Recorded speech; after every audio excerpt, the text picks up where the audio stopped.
In today's video, I'm going to teach you how to share accounts between companies in Odoo.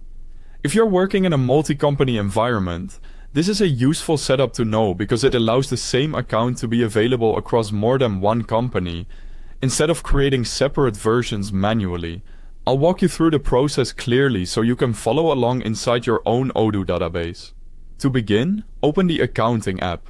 This is where all of the account configuration settings are managed, including your chart of accounts. Once you're inside Accounting, go to Configuration and then open Chart of Accounts. This section contains the full list of accounts currently available in your system. From here, find the account that you want to share between companies and open it. Make sure you select the correct account before making changes, especially if your database contains many similar account names. Opening the account record will let you edit its settings directly. Once the account is open, look under the Accounting tab and find the Companies field. This is the key field for this setup, because it determines which companies can access and use that account.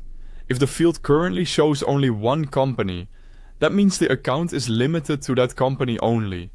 Click into the Companies field and select all of the companies that should have access to this account. Take your time here and make sure you include every company that needs visibility. This is especially important in shared accounting structures, where consistency across companies matters. After selecting the companies, click Save to apply the changes. Saving updates the account configuration and makes the shared access effective. If you leave the page without saving, the changes won't be applied, so it's a good idea to confirm that the record has been saved successfully before moving on.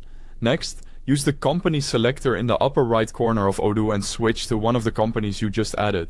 This is an important verification step because it lets you confirm that the account is truly available from the perspective of that company. Once you've switched companies, go back to Accounting, then Configuration, and open Chart of Accounts again. Search for the same account and confirm that it appears in the list for the selected company. If you can see it there, that means the account has been successfully shared. And that's it. That's how to share accounts between companies in Odoo. Following this process helps keep your accounting structure organized and consistent across multiple entities, while also reducing duplicate setup work.